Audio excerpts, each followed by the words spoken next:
नमस्कार। आकाशवाणी कटक आंचलिक संवाद पढ़ुछंती सत्यव्रत बेहुरा। सप्तदश विधानसभार बजेट अधिवेशन गतकाली शेष होईछि। अधिवेशन में मोट 27टी कार्यदिवस रहितिला।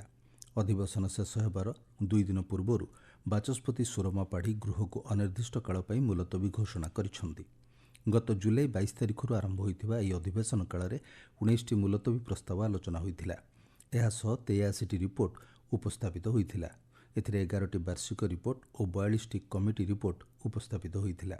विधानसभा सचिवालय सूचना अनुसार अधिवेशन काल में 23टी अधिक निवेदन उपस्थापित हेबा सह 5टी विवृत्ति, 2टी सरकारी बिल, 29टी विभागर खर्च दाबी और 6टी सीएजी रिपोर्ट उपस्थापित होइतिला।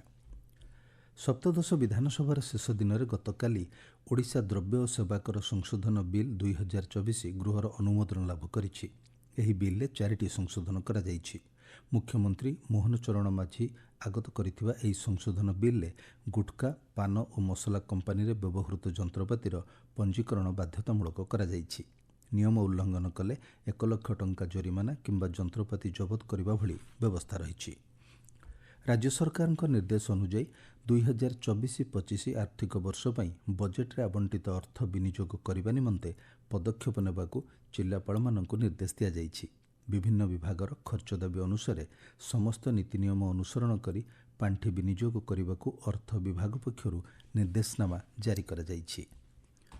विधानसभा बजेट अधिवेशन शेष दिन में विभिन्न गृह कमिटी गठन करा जाइछि। रेल संपर्कित गृह कमिटी रे बाचस्पति अध्यक्ष थिबा बेले उपबाचस्पति, जंगल परिवेश मंत्री, परिवहन मंत्री और शिल्प मंत्री प्रमुख सदस्य अछंती। सेहीपरि सीमा विवाद, जगन्नाथ मंदिर, शक्ति, महिला और शिशु विकास संपर्कित गृह कमिटी गठन करा जाइछि। कमिटी गुड़िकरे उभय शासक और विरोधी सदस्य माने स्थान पाइछंती। मुख्यमंत्री मोहन चरण माझी आज लोकसेवा भवनर कन्वेन्शन सेंटर रे आयोजित हेबाकु थिबा नियुक्ति मेलारे 476 जन प्रार्थी को नियुक्ति पत्र प्रदान करिवे। साधारण प्रशासन और साधारण अभियोग विभाग द्वारा आयोजित यह कार्यक्रम में विभागीय मंत्री समेत मंत्रिमंडलर अन्य सदस्य माने जोगदेवे बोली जଣାपड़िछि। सुभद्रा योजना संपर्क में लोकमानंकु ठीक सूचना प्रदान उपर मुख्यमंत्री मोहन चरण माझी गुरुत्व प्रदान करिछंती। मंत्रिमंडलर एक बैठक में सुभद्रा योजनार सफल कार्यान्वयन नहीं विस्तृत आलोचना करा जायतिला। जिला स्तर में आभासी जरिया योजनार समीक्षा करने को बैठक में गुरुत्व प्रदान करा जायतिला। बैठक में उपमुख्यमंत्री प्रभाती परिडा आभासी जरिया जिला, ब्लॉक और पंचायत स्तरीय अधिकारी मानक सह योजना संपर्क में आलोचना करथिले। चलित वर्ष नवेम्बर मास सुद्धा राज्य सरकारी कर्मचारी मानंकु संपत्ति तालिका दाखल करने लगी निर्देश दिया जाइछि। पूर्व फेब्रुआरी 29 एवं मार्च 16 तारिख सुद्धा समय धार्य करा जाइथिले मध्य अधिकांश अधिकारी संपत्ति तालिका दाखल करनथिबा जଣାपड़िछि। साधारण प्रशासन विभाग पक्षरु जारी निर्देशनामा अनुसार आसंता नवेम्बर सुद्धा HRMC पोर्टाल ले संपत्ति तालिका दाखल न कले कड़ा कार्यानुष्ठान ग्रहण करा जिवो। नियम अनुसार ग्रुप ए रु ग्रुप डी पर्यंत समस्त कर्मचारी संपत्ति तालिका दाखल करिवे। मालकानगिरी जिल्लार 7टी ब्लॉक रे सुभद्रा योजना निमंते एपर्यंत 28,686 जन पंजीकरण करिछंती।